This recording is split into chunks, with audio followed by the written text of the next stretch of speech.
Le nouveau Theraxil 2 en 1 a vraiment tout pour lui. C'est en un seul produit, un dentifrice et une solution dentaire. Un dentifrice au fluor pour une action complète sur les dents et les gencives. Et contre les bactéries, une solution dentaire à la fraîcheur antibactérienne. Nouveau Theraxil 2 en 1, une double efficacité en un seul produit. Et maintenant, nouveau Theraxil 2 en 1 blancheur. Des dents blanches tout en douceur.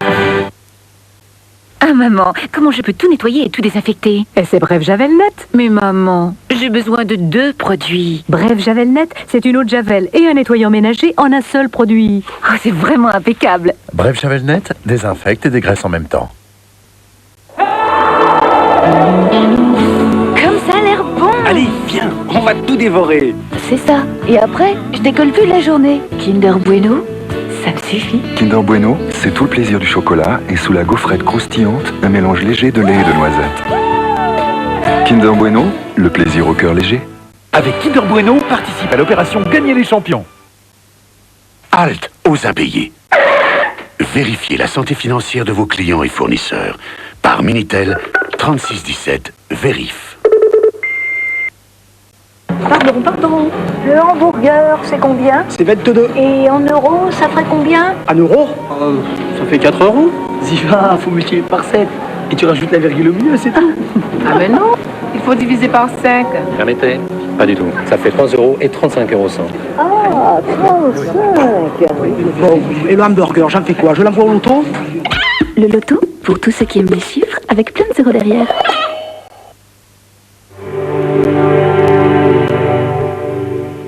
Les fous, les marginaux, les rebelles, les anticonformistes, les dissidents. Tous ceux qui voient les choses différemment, qui ne respectent pas les règles. Vous pouvez les admirer ou les désapprouver, les glorifier ou les dénigrer, mais vous ne pouvez pas les ignorer. Car ils changent les choses. Ils inventent, ils imaginent, ils explorent, ils créent, ils inspirent, ils font avancer l'humanité. Là où certains ne voient que folie, nous voyons du génie. Car seuls ceux qui sont assez fous pour penser qu'ils peuvent changer le monde y parviennent.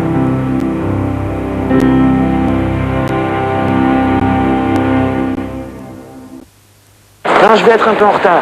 Non, pas beaucoup, juste un peu. Dépêche-toi, tu me manques. Toi aussi, tu me manques. Et le petit, ça va? Je te le passe. Ça va, mon bonhomme? Tu dors? C'est papa. C'est incroyable, il a bougé.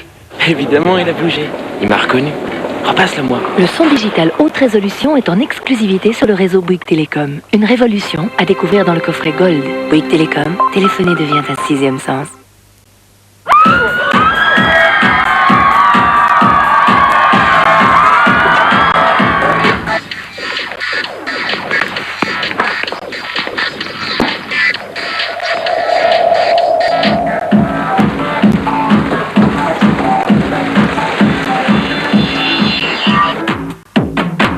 Carte de retraite Tribu de la Caisse d'épargne, plein d'avantages et de réductions pour sortir plus, en dépensant moins. Vous seriez tellement mieux à la Caisse d'épargne. Il y a tellement de fraîcheur dans les nouvelles dragées Ice Fresh qu'on a d'abord pensé les mettre dans une grande boîte. Mais finalement, une petite boîte, c'est tellement mieux.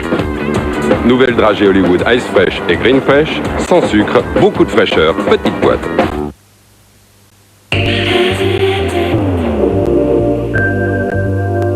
Qui est cet homme? Batman? Rambo? Terminator? Eh non, un simple commercial. True Lies, lundi 20h50 sur TF1. Ready? Bonjour, je suis Madonna. Rendez-vous dans les années tubes sur TF1. Is that right?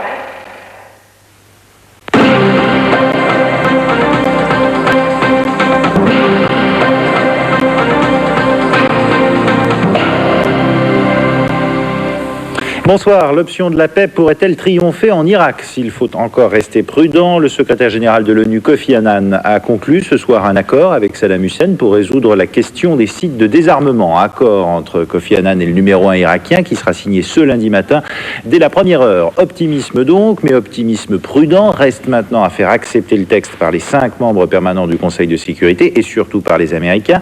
Le secrétaire général de l'ONU, au sortir de ces discussions avec les Irakiens, a d'ailleurs aussitôt pris son téléphone pour prévenir Madeleine Albright, le chef de la diplomatie américaine. Olivier Ravanello. Cette journée de négociation, ponctuée ce soir par une rencontre entre Kofi Annan, le secrétaire général de l'ONU, et Tarek Aziz, le vice-président irakien, a donc été décisive. Un accord sur le désarmement a été trouvé. Et parmi l'entourage de Kofi Annan, on a ce soir la victoire plutôt démonstrative. Il y a eu des fuites et je peux donc confirmer ce qu'on vous a dit. Nous sommes arrivés à un accord, nous avons un texte. Ce texte, Kofi Annan en a fixé les modalités avec Saddam Hussein dans l'après-midi, en rencontrant le président irakien durant 3 heures. Il avait comme mandat du Conseil de sécurité d'obtenir que les experts de l'ONSCOM puissent visiter quand ils le voulaient et aussi souvent qu'ils le voulaient tous les sites irakiens, y compris les palais présidentiels. Ces exigences, les Américains en ont fait la condition sine qua non pour éventuellement assouplir leur position. Il faudra désormais attendre que Kofi Annan présente son texte au Conseil de sécurité pour connaître la position des États-Unis. En attendant, au ministère des Affaires étrangères irakien, on a déjà lancé les préparatifs pour une cérémonie officielle de signature de cet accord prévue demain. Côté américain, on suit bien entendu minute par minute la rencontre de Bagdad. Bill Clinton et Tony Blair, les 2 partisans de la méthode forte, se sont concertés au téléphone. Madeleine Albright se tient informée directement par le secrétaire général de l'ONU. Quel est le sentiment qui prévaut ce soir aux États-Unis? Ulysse Gosset à Washington, est-ce que l'on commence à se faire à l'idée de la paix? En fait, on attend les détails, entre guillemets, de l'accord avant de faire le moindre commentaire officiel. Et on ajoute tout accord répondant à notre critère essentiel, c'est-à-dire l'accès sans restriction sur les sites présidentiels serait le bienvenu. Le conditionnel est toujours à l'ordre du jour, et on ajoute que dans l'intervalle, on reste mobilisé, l'arme au pied, et que de toute façon, même s'il y avait accord, on laisserait en place la formidable armada américaine qui est dans le Golfe pour que l'on soit sûr que l'accord soit effectivement respecté, et que l'on ne recommence pas à jouer au chat et à la souris avec Saddam Hussein. Donc, très grande prudence de la part de l'administration Clinton, qui a, vous le savez, a menacé d'attaquer l'Irak en l'absence d'un règlement diplomatique de la crise.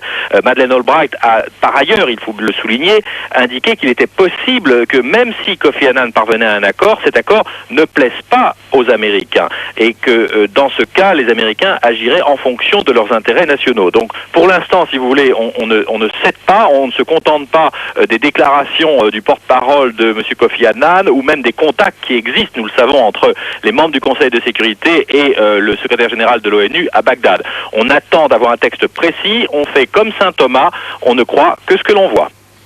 Oui, et Washington qui d'ailleurs maintient la pression en rappelant plusieurs centaines de réservistes pour assurer les transports de troupes et de matériel vers le Golfe, c'est ce qu'a annoncé dans la journée le secrétaire de la Défense américaine. Israël, de son côté, se prépare au pire avec l'ouverture de 12 centres de distribution et de vérification des masques à gaz, des centres qui seront ouverts 24 heures sur 24. À Jérusalem, Laurent Bazin. Grande manœuvre. Dans un stade de Tel Aviv réquisitionné pour l'occasion, des centaines de soldats sont mobilisés jour et nuit. Mission, alimenter en masques à gaz les centaines de milliers d'Israéliens qui en manquent encore, les Israéliens et les autres. Deux ici, et un ici. Dans ces galeries commerciales, ce sont les étrangers, et en particulier les touristes, dont on se préoccupe. Les masques sont payants, mais faute de billets d'avion, c'est apparemment mieux que rien. Pour le moment, ils disent qu'il n'y a plus de place sur le vol, seulement par la Turquie, ils disent non, je sais pas. Sinon, on prend l'avion, hein, le bateau, quoi, je sais pas, on verra déjà. Quant aux Israéliens, habitués à ces scénarios catastrophes, ils se veulent fatalistes. Ça se passe exactement avec le même scénario. Jusqu'à la dernière minute, il y aura des négociations, et puis ça ne sera pas possible, et puis on sera les premiers à prendre quelque chose sur la tête. C'est tout ce que je vois. En Israël, tout est donc en place. Depuis 15 jours maintenant, les militaires, les médecins, les secouristes et les pompiers s'entraînent loin des caméras. Et il semble que des plans d'évacuation aient été prévus en cas d'attaque irakienne. Une certitude en tout cas, dès le premier raid américain sur Bagdad, c'est le pays tout entier qui sera placé en état d'urgence. Israël, où le Premier ministre Benjamin Netanyahou indique ce soir qu'un règlement pacifique de la crise irakienne n'en laisserait pas moins le pays exposé aux armes des régimes radicaux du Proche-Orient. Et puis côté français, le Quai d'Orsay se réjouit de l'annonce faite à Bagdad et espère que l'accord répondra aux attentes. Enfin, les manifestations anti-US ont tendance à se multiplier dans le monde arabe. 10 000 étudiants défilaient en Égypte cet après-midi sur le campus universitaire au nord du Caire, brûlant drapeaux américains et israéliens. Une manifestation qui avait été autorisée par la direction de l'université. De son côté, le président égyptien Moubarak explique que les Américains mettraient leurs intérêts en péril dans le monde arabo-musulman s'ils bombardaient l'Irak. Autre cortège de manifestations anti-américaines en Palestine, notamment à Ramallah. Voilà ce que l'on pouvait dire ce soir sur cette crise irakienne. L'actualité en France maintenant avec cette série noire à Paris. 8 morts, 15 blessés dont 4 graves dans 2 incendies accidentels. C'était hier matin. Ils se sont produits à quelques heures d'intervalle dans 2 arrondissements voisins. Il s'agit des sinistres les plus meurtriers qu'ait jamais connu la capitale depuis maintenant 10 ans. Dans l'un d'eux, rue Saint-Maur, dans le 10e arrondissement, c'est un toxicomane qui, en chauffant dans une cuillère une dose d'héroïne, a mis le feu, tuant une femme enceinte et sa nièce de 8 ans. Géraldine Ponce. L'incendie le plus meurtrier s'est déclenché ce matin rue Richer, dans le 9e arrondissement de Paris. Le bilan est très lourd. Le feu s'est propagé rapidement du 1er au 5e étage, en passant par les fenêtres de la cour intérieure et par la cage d'escalier. À l'origine du sinistre, un chauffe-eau défectueux. Autre facteur possible de propagation, la vétusté d'un appartement. L'appartement qui a été touché, il y a eu probablement, enfin je dis probablement parce que un problème d'électricité. Et comme les gens ne sont pas là, n'étaient pas sérieux, il y avait des câbles, des fils qui descendaient dans n'importe quelle condition. Un peu plus tôt, dans le 10e arrondissement, rue Saint-Maur, un premier incendie avait déjà fait 3 morts, parmi eux une fillette de 8 ans. Un feu apparemment déclenché par un toxicomane. L'occupant de cet appartement était sous l'emprise de produits stupéfiants. D'après les premiers éléments qu'il a déclarés, mais il faut évidemment conforter tout ça par l'enquête, il aurait fait chauffer un produit stupéfiant avec une bougie dans une cuillère. La bougie serait tombée ensuite au sol, aurait mis le feu à la couette et c'est comme ça qu'aurait démarré cet incendie. Déjà connu des services de police, le toxicomane a été immédiatement placé en garde à vue. En Italie, Pietro Pacciani, surnommé le monstre de Florence parce qu'il est soupçonné d'avoir tué 6 jeunes couples en Toscane entre 1968 et 85, sans que cela soit formellement prouvé, a emporté son secret dans sa tombe. Il est mort d'un arrêt cardiaque à 73 ans. Condamné à la détention perpétuelle, puis acquitté, il devait être rejugé prochainement. Son corps a été retrouvé dans sa maison proche de Florence où il coulait des jours paisibles. Les sports maintenant avec ce record du monde battu à Liévin. La Mozambicaine Maria Mutola a amélioré de 4 centièmes le record du monde du 800 mètres en salle en 1 minute 56 secondes et 36 centièmes. Le précédent record était établi en 88. Il était détenu par l'Allemande Christine Bachel. La moto Touquet, Arnaud Demester sur Yamaha a remporté dans l'après-midi la 23e édition de l'Enduro du Touquet, déjà double vainqueur de l'épreuve en 95 et 96. Le Dunkerquois s'est imposé devant 2 autres pilotes français, Thierry Bétis et David Auquier, vainqueurs l'an passé. Peter Hansel, le sextuple vainqueur du Dakar, a terminé quant à lui 9e. Adieu Nagano, les JO d'hiver se sont clos. Il était 11h dimanche matin avec l'extinction de la flamme olympique. C'est le maire de Salt Lake City aux États-Unis qui a pris le relais en emportant le drapeau frappé aux 5 anneaux olympiques pour les JO de 2002. Une cérémonie de clôture réglée au millimètre et retransmise dans le monde entier. Julien Arnaud.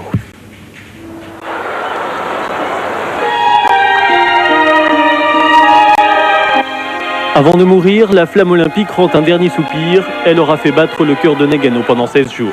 16 jours de compétition et de fête, salués par tous les athlètes. Philippe Candeloro a hissé haut les couleurs françaises. La délégation tricolore quitte le Japon, théâtre de l'une des plus belles Olympiades hivernales de l'histoire. Le spectacle rend honneur à toutes les nations et salue le courage des sportifs selon les rites nippons. Une cérémonie qui exalte la paix et la jeunesse au rythme des tambours sous les oripeaux multicolores. Selon la tradition, Juan Antonio Samaranch, président du comité international olympique, prononce la clôture des 18e Jeux d'hiver. En japonais, il dit au revoir et merci à Nagano. Arigato Nagano. Arigato Nagano. Merci Nagano. Sayonara Nippon. Sayonara Nippon. Le flambeau olympique change de main, l'album d'images de Nagano se referme en apothéose. Dans 4 ans, la flamme renaîtra à Salt Lake City, aux États-Unis. Pour terminer ces images du 48e Festival de Berlin du cinéma, bien sûr, l'Ours d'Or a été attribué au film brésilien Central do Brasil de Walter Salles. À noter que le réalisateur français Alain Resnais a reçu un Ours d'argent pour l'ensemble de son œuvre. Il venait présenter son dernier film, On connaît la chanson. Voilà donc pour l'essentiel, c'est la fin de cette édition. Merci de l'avoir suivi. Y a pas photo, c'est l'actualité sans cliché. Ils ont entre 11 et 16 ans et vendent plus de disques que Michael Jackson. Les secrets de la réussite des frères Hanson. Tout lui réussit, mais on l'accuse de se doper. Les explications du judoka Jamel Bourras. Si je me dope pas, c'est pas pour le sport j'en ai rien à foutre. C'est surtout pour ma santé. Au Japon, les cadres pas assez performants, on les rééduque à force d'autocritique et d'humiliation. Il y a même une école pour ça. Les animaux, eux, ne sont pas si bêtes. Séduction, partie de pattes en l'air et adultère, les hommes n'ont rien inventé. Albert Algo et José Garcia n'ont pas voulu manquer le rendez-vous de Y a pas photo, lundi à 23h20 sur TF1. Sur TF1, par tous les temps, prenez la vie du bon côté avec les produits laitiers BA Bifidus Actif.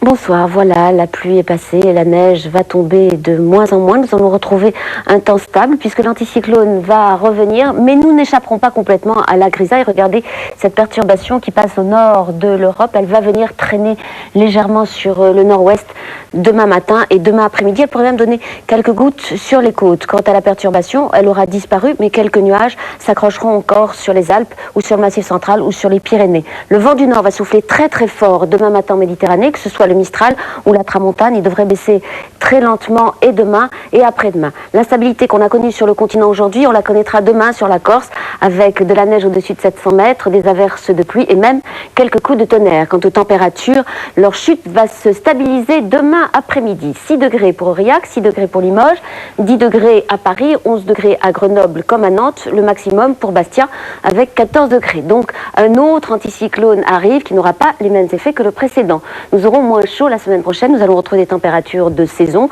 une moyenne de 10 degrés pour la moitié nord et de 13 degrés pour la moitié sud, mais nous n'échapperons pas à la grisaille, je vous l'ai dit. Cette grisaille qu'on va observer demain sur le nord-ouest, on devrait la retrouver mardi qui va descendre vers le sud-est en donnant quelques rares petites pluies. Mercredi encore un petit peu de grisaille par-ci par-là, en particulier au pied des Pyrénées, et jeudi et vendredi quelques perturbations venues des îles britanniques qui pourraient donner vendredi et du vent et de la pluie. Nous y reviendrons bien sûr. Je vous souhaite une très douce nuit et beaucoup de courage pour cette semaine qui vient. À bientôt.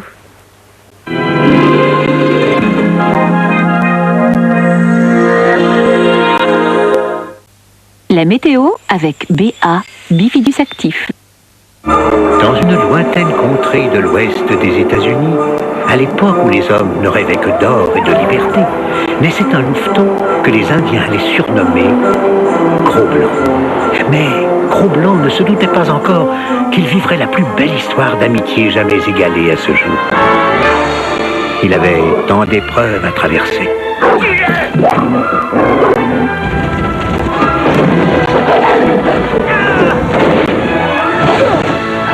Mardi à 20h50, TF1 vous présente la fabuleuse histoire de ce louveteau orphelin qui allait un jour devenir Gros-Blanc.